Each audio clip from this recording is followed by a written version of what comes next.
हम आपने चर्चा की कि रामचरितमानस में गोस्वामी तुलसीदास जी का यह मानना है कि संपूर्ण रामचरित्र में सिर्फ दो चीजें असंभव है,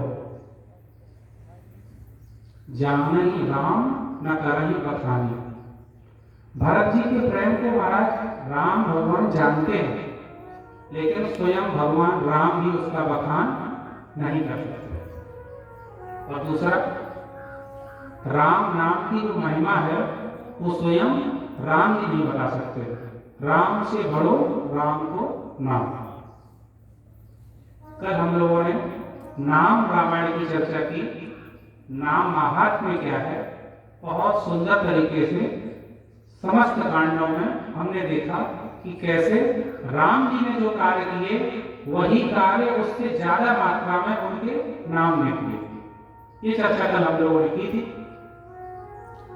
मानस एक सरोवर है, जैसे सरोवर में 4 घाट होते हैं, ऐसे ही इस मानस मंदाकिनी में भी 4 घाट हैं। ज्ञान घाट के वक्ता स्वयं बाबा भोलेनाथ और श्रोता के रूप में पार्वती भैया।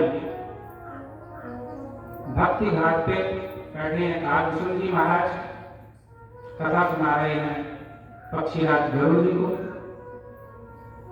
कर्म घाट पर याज्ञवल्क्य जी महाराज प्रयाग की घाटी पर बैठे हैं और श्रोता के रूप में बैठे भारद्वाज महाराज। और दैन्य घाट पे स्वयं गोस्वामी तुलसीदास जी कथा सुना रहे हैं अपने मन में। गोस्वामी जी इन 4 घाटों में कथा प्रारंभ करते हैं कर्म घाट से। कर्म घाट मतलब प्रयागराज से। तो हम आप भी आइए पावन प्रयागराज में पहुंचे और याज्ञवल्क्य भारद्वाज संवाद से कथा प्रारंभ करते। बोलिए भक्तवत्सल भगवान की जय हो। भारद्वाज मुनि बसहि प्रयागा,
प्रयाग की संगम की धरती पे भरद्वाज महाराज का आश्रम है।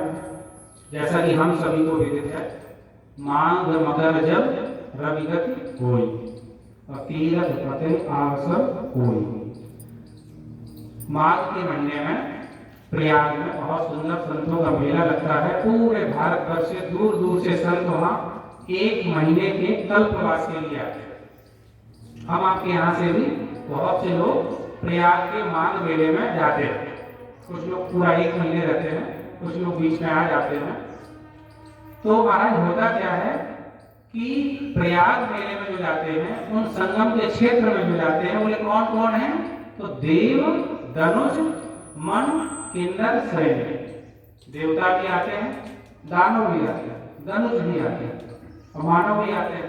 किन्नर की श्रेणियां भी हैं, गंधर्व भी हैं। सब महाराज वही प्रयाग की धरती पे पहुंच करके और पावन संतों का सानिध्य पाते हैं। ये प्रतिवर्ष की घटना है। हर बार माघ के महीने में ऐसा होता है और एक महीने तक सब वहीं रहते हैं, बढ़िया संगम के तट पे डुबकी लगाते हैं और उसके बाद में परस अक्षयवट महाराज का स्पर्श करते हैं, लेके हनुमान जी को प्रणाम करते हैं और भरद्वाज जी मुनि के आश्रम में पहुंचते हैं। इसलिए कई चर्चा होती है। लेकिन इस बार क्या हुआ कि जब माघ मेला संपन्न हो रहा था, समस्त ऋषिगण, समस्त संत महात्मा लोग अपने अपने आश्रम के लिए प्रयाग को छोड़ करके जा रहे थे। भरद्वाज जी महाराज के आश्रम में बहुत कथा चलती थी। वहां से यादवंत महाराज भी जब चलने को तैयार हो गए तो भरद्वाज जी महाराज ने उनके चरण पकड़ लिए। तो क्या बात है, माघ मेला पूरा हो गया, सभी संत अपने आश्रम में जाएंगे और अगले वर्ष फिर आएंगे। भरद्वाज जी महाराज कह रहे हैं कि आप कुछ पूछिए मत, जो मेरे हृदय में चल रहा है ना, उसे कहत लागत भय लागे। यदि मैं आपसे वो कहूं तो मुझे भय भी लग रहा है और लज्जा भी लग रही है। यादवंत महाराज ने कहा कि अरे संत के सामने अपनी बात रखने में किस प्रकार का भय है और लज्जा किस प्रकार? आप तो संत हैं, कोई ग्रस्त नहीं है, बताइए क्या बात है? बोले महाराज, भय इस बात का कि मैं अपनी जिज्ञासा के लिए, अपने संशय के शमन के लिए आपसे कुछ पूछना चाहता हूं और कहीं इसे मेरी परीक्षा न समझ लिया जाए। सब कुछ होता है, भय लगता है। कई बार विद्यार्थी को कोई चीज समझ में नहीं आती है और यदि वो थोड़ा कठिन वाला सवाल है तो मास्टर साहब कहते हैं अच्छा गाइड में देख के आया है और हमें उलझाने के लिए पूछ रहा है। हमारे अंदर जो हृदय में संशय चल रहा है उसको पूछने में मुझे भय लगता है।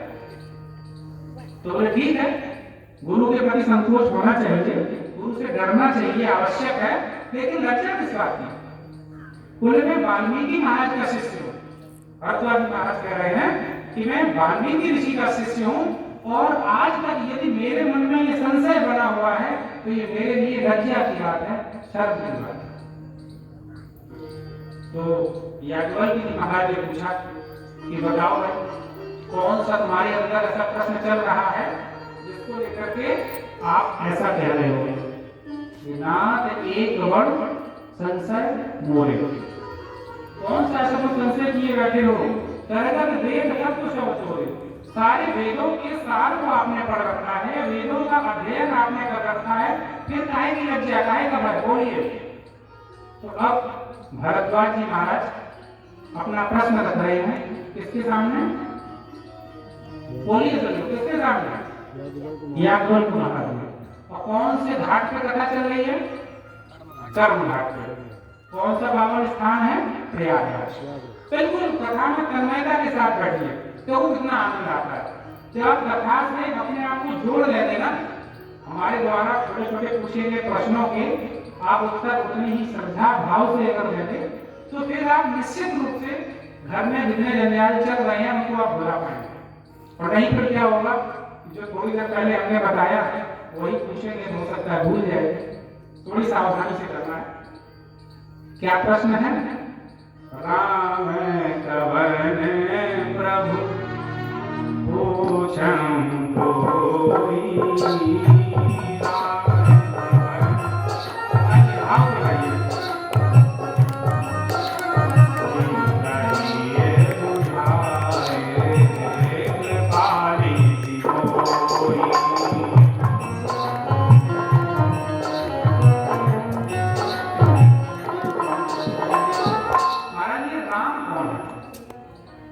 कि राम तत्व कौन है, कृपा करके इसके बारे में हमें बताइए।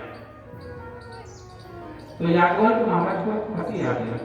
याज्ञवल्क्य बोले मुस्कुराई। याज्ञवल्क्य महाराज ने मुस्कुराते हुए कहा, देखो एक ऐसा मरीज हमारे सामने आया है जिसे उपचार पता है, जिसे उपचार पता है और फिर भी वो संशय का, बीमारी का बहाना कर रहा है। बोले जो मीठी वाली पैरासीटामोल की शीशी आती है पीने वाले, बोले इसको ये अच्छी लग रही, इसे बीमारी नहीं है। तो कह रहा महाराज मजा नहीं आया, तबीयत ठीक नहीं है, फिर दे दो शीशी। ये भरद्वाज जी महाराज राम कथा के रसिक हैं, इन्हें राम कथा सुनने का लोभ है। तो एकदम अकिंचन बन के बैठे हैं, अज्ञानी बन के बैठे हैं, मूढ़ बन के बैठे हैं। महाराज बिल्कुल समझ में नहीं आ रहा है ये राम तत्व क्या है, कौन है राम। तो याज्ञवल्क्य जी महाराज ने कहा अच्छा ठीक है, तो मैं क्या लगता है, आपको क्या लगता है ये राम कौन है, आपने कुछ सोचा इसके बारे में। तो हाँ महाराज बिल्कुल पता है, एक राम अब देश तुम्हारा,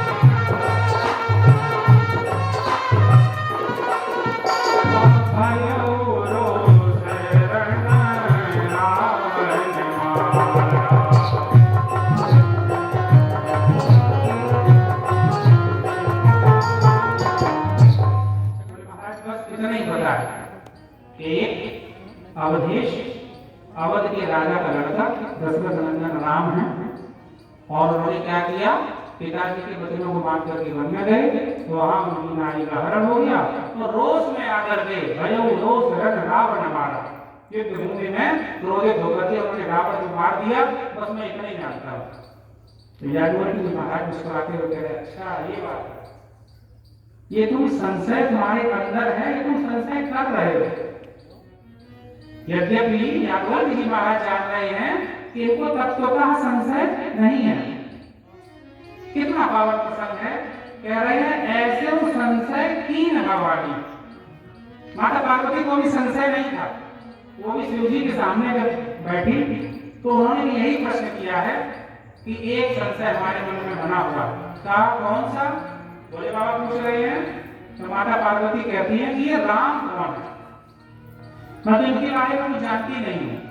और पीछे से ये भी बता दिया कि इस बार मैं परीक्षा लेने की मूड में नहीं हूँ, इस बार मैं सती नहीं हूँ, इस बार मैं पार्वती के रूप में आई हूँ और मेरे अंदर सचमुच शंका है और मैं दोबारा राम कथा सुनना चाहती हूँ। ऐसे संशय कीन भवानी। तो ये बना बनाया संशय। कभी कभी ऐसा लगता है बहुत अच्छा विषय दोबारा पढ़ने को मिल जाए, गुरु जी से पूछ लो, समझ में नहीं आया। कई बार लड़के कोई प्रसंग, कई बार अध्यापक लोग बहुत अच्छा उदाहरण देते हैं, बच्चों को पसंद आ जाता है, तो कहते नहीं बात अभी समझ में नहीं आया, गुरु जी एक बार और समझाने पूरा आनंद आ जाएगा। तो ऐसे ही जो राम कथा के रसिक हैं वो संशय का बहाना कर रहे हैं, संशय को उन्होंने प्रकट किया। याज्ञवल्क्य जी महाराज कहते हैं पक्षीराज गरुड़ ने भी ऐसे ही संशय किया, बना बनाया। जब राम कथा सुनने का मन हुआ, बोले महाराज संशय हो गया, तो समझ में नहीं आया कि राम तत्व क्या है। और गोस्वामी तुलसीदास जी महाराज अपने मन में राम भक्ति को दृढ़ता से स्थापित करने के लिए, अपने मन की शंका के पुनः समाधान के लिए राम कथा अपने मन को समझाया। एक और बड़ा अच्छा प्रसंग है। प्रश्न पूछा गया कि राम कौन है। प्रश्न क्या पूछा गया? राम कौन? पता है याज्ञवल्क्य जी महाराज उत्तर क्या देते हैं? उत्तर देते समय प्रारंभ कर देते हैं शिव चरित्र। प्रश्न पूछा गया कि राम कौन है, मेरे मन में संशय हो रहा है, महाराज जरा इसके बारे में समाधान करिए, मुझे इसमें तत्व ज्ञान दीजिए। और उत्तर देने वाला क्या बता रहा है? शिव चरित्र। तो जब शिव चरित्र याज्ञवल्क्य जी महाराज ने भरद्वाज जी महाराज को सुना दिया और काकभूषण जी महाराज ने पक्षीराज गरुड़ को सुना दिया, दोनों लोगों ने अपने श्रोता से पूछ लिया। काकभूषण ने पूछा क्या था? बोले हमने पूछा था रामचरित्र। बोले सुने क्या? बोले शिव चरित्र। बोले हाँ बात तो सही है। तो सबने अपने लोगों से पूछा, अपने वक्ता लोगों से पूछा कि महाराज दवाई लेने आए थे खांसी की। अच्छा खांसी की दवाई को लेने गए तो जुकाम की दे दी जाए चलेगा ना? खांसी की दवाई लेने गए, पेट में लग गई, दवा दे दी गई। पूछे थे रामचरित्र और सुना दिया शिव चरित्र। तो याज्ञवल्क्य जी महाराज समझाते हैं कि प्रथम में कही शिव चरित्र बूझा मरम तुम्हार। मैंने पहले शिव चरित्र कहा, क्यों? आपका मरम जानने के लिए कि आप रामचरित्र सुनने के अधिकारी हैं या नहीं। बोलो जय श्री राम। पार्वती मैया दूसरा जन्म ले चुकी है ना, उन्होंने राम भगवान की परीक्षा ली थी ना, तो शिव जी को अधिकार है कि एक बार पूछ ले क्या ये राम कथा सुनने के अधिकारी हैं। तो टेस्टिंग देखिए, लिटमस पेपर देखिए कौन सा है। बोले राम कथा सुनने का अधिकारी है कि नहीं है? बोले पहले तो शिव कथा सुनाओ, शिव चरित्र सुनाओ। सही से सुन ले। जो भावना भगवान राम के प्रति शिव जी अपने हृदय में रखते हैं, यदि वैसी भावना इनके हृदय में आ गई तब ये सच्चा रामचरित्र सुनने का अधिकारी है। अब इसके बाद में सीधे याज्ञवल्क्य जी महाराज शिव जी के चरित्र को प्रारंभ करते हैं।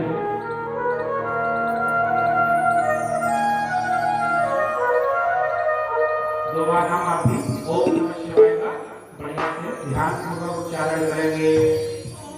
ओम नमः शिवाय, ओम नमः शिवाय, हर हर भोले नमः शिवाय, ओम नमः शिवाय, ओम नमः शिवाय, हर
हर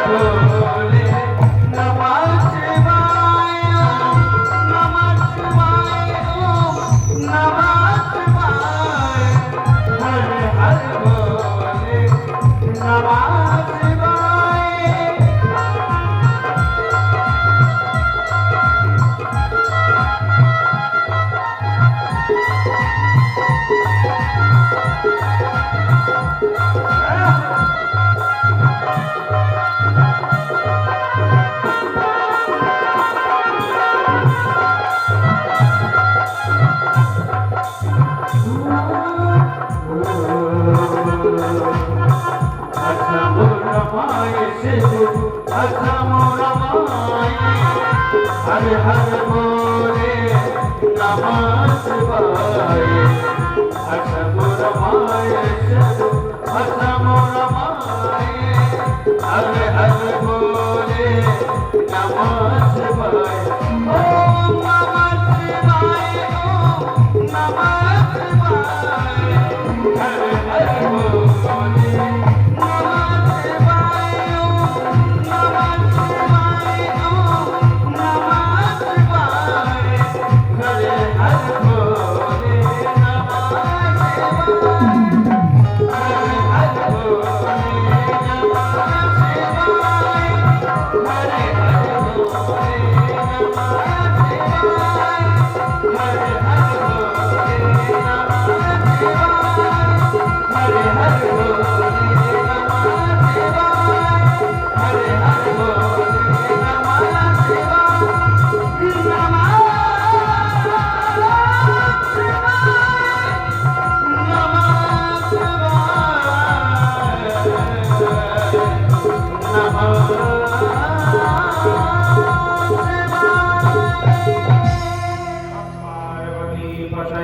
हर हर महादेव।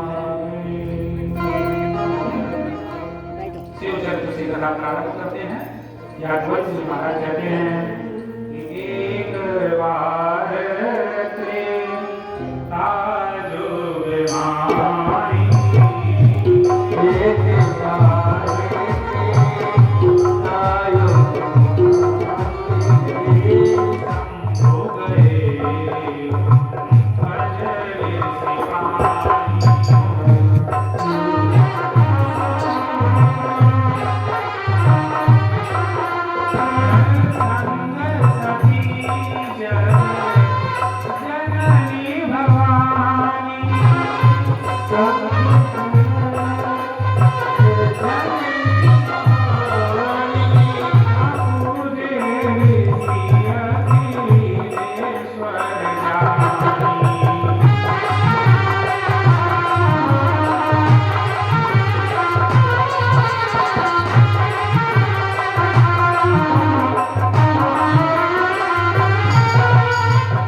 त्रेता युग की बात है।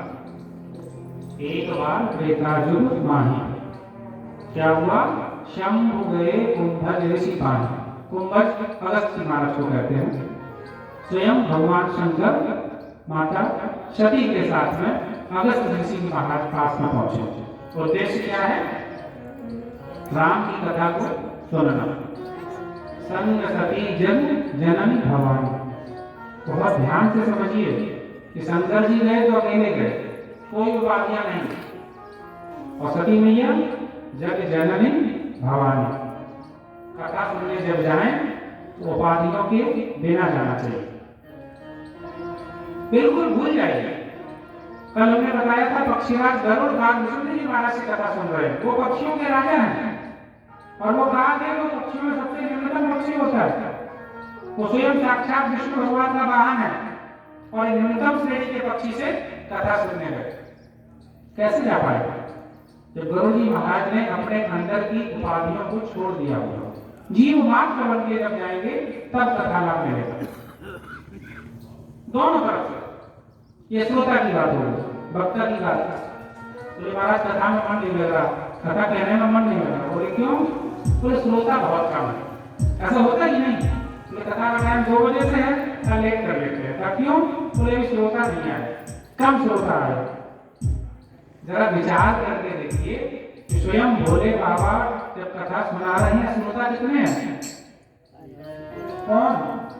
पार्वती मैया। पूरे प्रयागराज के संत समागम से सब लोग जा चुके थे, तब भरद्वाज जी महाराज ने चरण पकड़ लिए याज्ञवल्क्य महाराज के। तो याज्ञवल्क्य जी की कथा में श्रोता कितने हैं? कौन? भरद्वाज महाराज।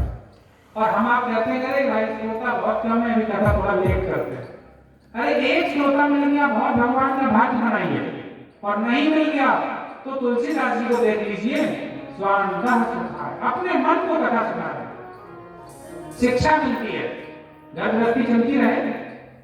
माता लोग घर में अनुरोध करें कि ये स्वामी शाम को थोड़ा समय निकाल थोड़ी सी कथा सुना, थोड़ी पोथी रखिए घर में, बड़ा आनंद आएगा।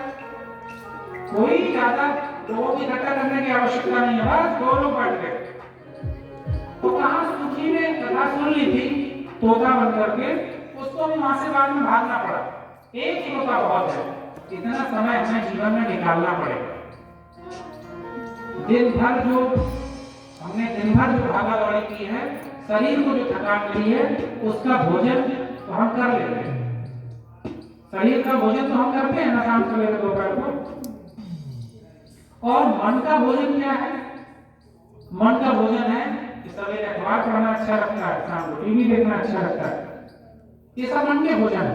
सुंदर वस्त्र पहनना भी मन का भोजन है। किसी का पेट नहीं भरता अच्छे वस्त्र पहनने से, मन में प्रसन्नता आती है तो सुंदर वस्त्र पहनिए, लेकिन आत्मा का भोजन का हुआ, आत्मा सुख रहे। परिणाम एक छोटा सा हवा का झोंका आ गया, छोटी सी विपत्ति आ गई, एकदम सूखा पेट बह गया। तो आत्मा का भोजन यही कथा है, संतों की संगति है, भगवान का आराधन। कोशिश करें कि दिन भर शरीर को भोजन दे करके बहुत भारी भरकम शरीर करें, लेकिन साथ में थोड़ा आत्मा को भी भोजन करवाएं। बड़ा सूक्ष्म भोजन है, कोई खर्चा नहीं है। इसलिए घर में आप सबसे अनुरोध है 10-5 मिनट कथा का समय निकालें। जिन लोगों की उम्र 50-55 साल से ज्यादा है, मैं पुरुष वर्ग की बात कर रहा हूँ, उन लोगों में क्या है, भारी चर्चा करते हैं, लेकिन कहाँ? घर के बाहर चबूतरे पे बैठ गए महाराज, मोहल्ला के 4 लोगों वाले, बड़ी अच्छी चर्चा चल रही है। उस चर्चा से घर वालों को धरती भर लाभ नहीं, सिर्फ इतना कि महाराज जी 1 घंटा बाहर बैठे हैं तो घर में शांति है। बोले कहे तो चाय नहीं मांगेंगे, पानी नहीं मांगेंगे। घर की माताओं को दरवाजे की गली तक जाने का अधिकार नहीं है जिससे वो कथा सुन सके। तो विकल्प क्या है? विकल्प ये है कि पति परमेश्वर घर के भीतर कथा सुना। 5 मिनट का समय हमें निकालना चाहिए। तो श्रोता अपनी उपाधियों को त्याग कर दिया है, ये गोस्वामी जी महाराज सिखा रहे हैं। शिवजी महाराज जब पहुंचे, उन्होंने ऋषि महाराज को प्रणाम किया और बदले में क्या हुआ कि अगस्त जी महाराज स्वयं शिव जी की वंदना कर रहे हैं। मुझे ऋषि अखिलेश्वर जाने, अखिल ब्रह्मांड के स्वामी हैं, ऐसा मान करके उन्होंने माता सती के साथ में शिव जी की पूजा की। समस्या हो गई। सती मैया को लगा कि अरे हम तो बहुत बड़े महात्मा के यहाँ आए थे कथा सुनने, तो यहाँ तो उल्टा हो रहा। जिन्हें कथा कहनी है वो हमारे पैर छू रहे, वो खुद हमारे चरण धुल रहे हैं। ये हम ही को, हमारे स्वामी को, भगवान शंकर को परमेश्वर कह रहे हैं और उन्हीं की आराधना कर रहे हैं। ये क्या कथा सुनाएं? ऐसा होता कि नहीं? सती मैया के मन का भाव डोल गया। बोले ये खुद जो वक्ता है, ये हमारे चरणों की वंदना कर रहे हैं, इसका मतलब ज्ञान ही नहीं है। ये तो हमसे छोटे होंगे ना, हमारे पैर छू रहे, अब बोले कथा नहीं सुन पाए। अगर मन का भाव बिगड़ जाए, मैं क्लास जब लेता हूँ कक्षा के समय अपने छात्रों को जरूर बताता हूँ कि जब आप मन से वहां नहीं है ना, जब आपका शरीर कक्षा में बैठा है, कथा में बैठा है, फिर वो 100% आपको मिलता नहीं। आपको लग जाता है महाराज बड़े छोटे वक्त आए, कुछ नहीं जानते, इससे बढ़िया कथा हम जानते हैं। फिर मैं दावे के साथ कह सकता हूँ यहाँ पर बैठ के आप समय तो अपना खर्च कर सकते हैं, घर में टाइम पास नहीं वो कर सकते हैं, महाराज कथा का लाभ मिलने वाला नहीं है। और आप वही जब कथा सुन के जाएंगे कौन? भगवान भोले बाबा के साथ में सती मैया। कोई दक्ष कुमारी बन के जाएंगे यहाँ से, क्योंकि ये उपाधियां लेकर के आएंगे और वो त्रिलोकी के स्वामी बन के जाएंगे भगवान शंकर। आइए हम आप भी कथा में प्रवेश करते हैं। पुनः एक बार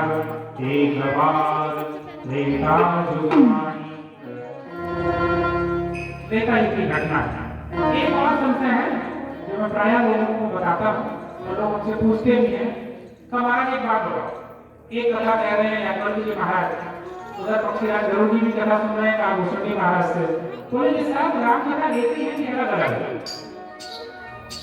इधर राम जी चरित्र स्वयं कर रहे हैं, कथा में आएगा जब शिव जी ने और सती मैया ने देखा उसमें राम जी भी उसी त्रेता युग में अपनी लीलाएं कर रहे।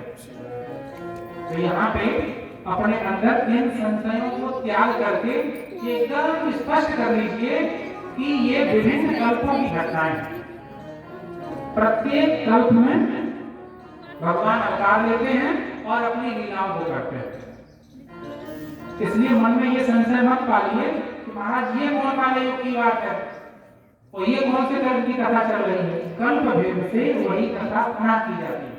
भगवान राम इस धरती पे आके पुनः अपनी लीलाओं को करते हैं। तो जिस त्रेता युग में शंकर जी महाराज सती मैया को लेकर के अगस्त ऋषि के आश्रम में कथा सुनने गए, उसी त्रेता युग में क्या हुआ है, उसी त्रेता युग में माता सीता का हरण हुआ। में हम लोग चलते हैं। भगवान राम की परीक्षा लेने के लिए रावण आया। कैसे परीक्षा ले रहा है? बस एक ही तरीका, एक सोने का व्रत बना दिया, सीता जी आकृष्ट हो गई, बोले प्राणनाथ यही होना चाहिए, और शिव जी उसको मारने के लिए राम जी उसको मारने के लिए उसके पीछे पीछे चल गए।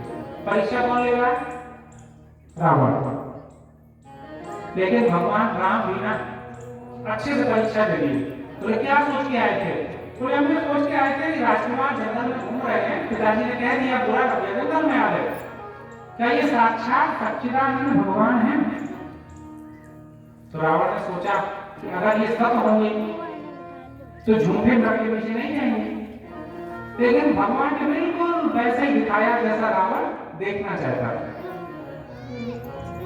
सोने के मृग को सीता ने सच मान लिया, चैतन्य स्वरूप भी है भगवान, और उस मृग को मारने के लिए उसके पीछे पीछे दौड़ गए। मैं आप लोगों से पूछता हूं, आप बताओ कौन फेल हुआ कौन पास हुआ?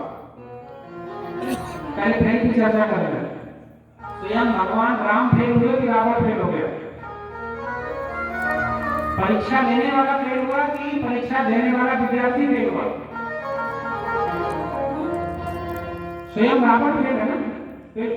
छोटे छोटे बच्चे अपनी माताओं से प्रश्न पूछते हैं और बच्चों को कहलाने के लिए उनका ध्यान नहीं पड़ता। वो आनंद लेना चाहती है, भगवान का आनंद लेना चाहते हैं कि बस वो रावण तुम सिर्फ इतना जानो कि मैं दशरथ नंदन हूँ, मेरे पास कोई दिव्यास्त्र नहीं है, मैं जंगल में भटक रहा हूँ और मेरी नारी मैं मृग के पीछे अपने पत्नी को खुश करने के लिए मैं उसे मारने के लिए जा रहा हूँ, मैं एकदम इस संसार का प्राणी हूँ। और रावण ने ऐसा ही मान लिया।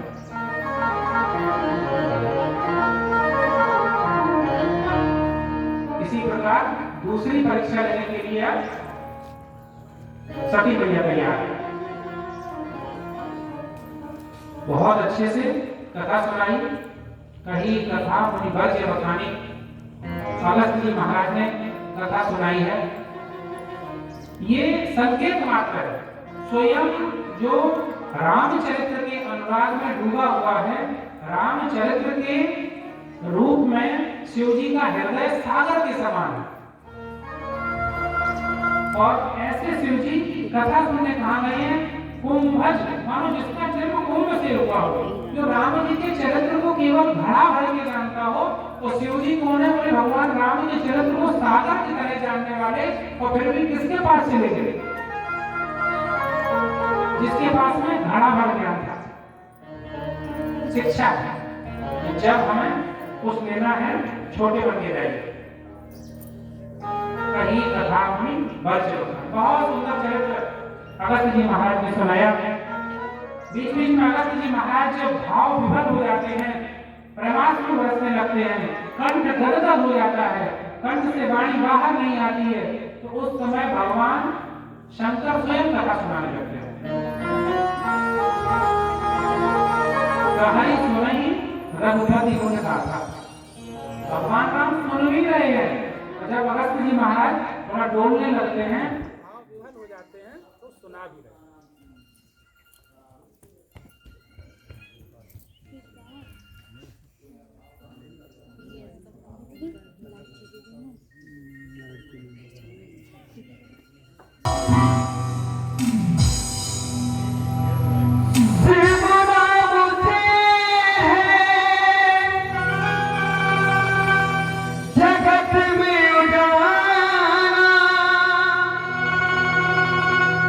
हरि भक्तों के मन में शिवाला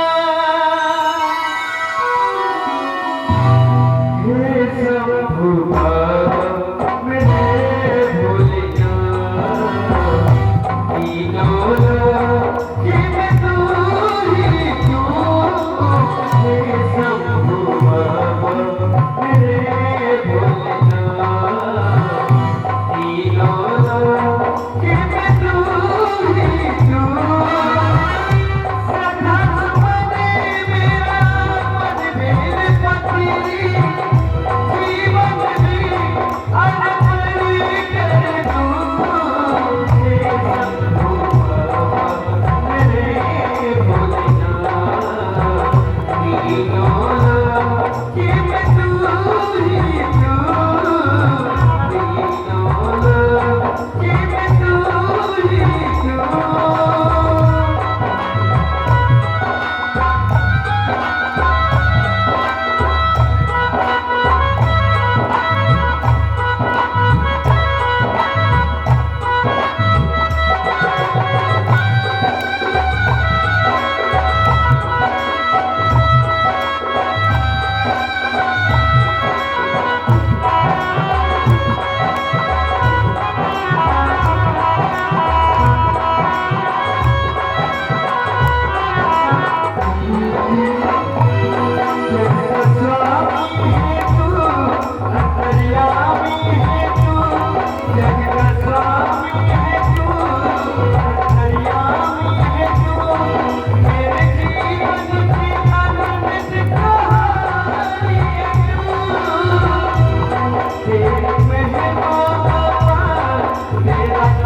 तू ही क्यों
जाने लगे। भगत जी महाराज ने कहा कथा सुनाई महाराज दक्षिणा चाहिए। दक्षिणा में मांग क्या मांगना चाहते हो? सब कुछ हमारे लिए मांगो। ऋषि पूछी है भगत सुनाई। प्रभु श्री राम की भक्ति हमें दान में भेजती। दक्षिणा के रूप में भगवान भोले बाबा ने राम भक्ति भगत जी महाराज को दी और दोनों लोग जा रहे हैं। मुनि सन मिला मांगे त्रिपुरारी, चले भवन संग दक्ष कुमारी। कथा सुनने के बाद में भोले बाबा दक्ष कुमारी को साथ में लेके जा रहे। क्या करें, जगत जननी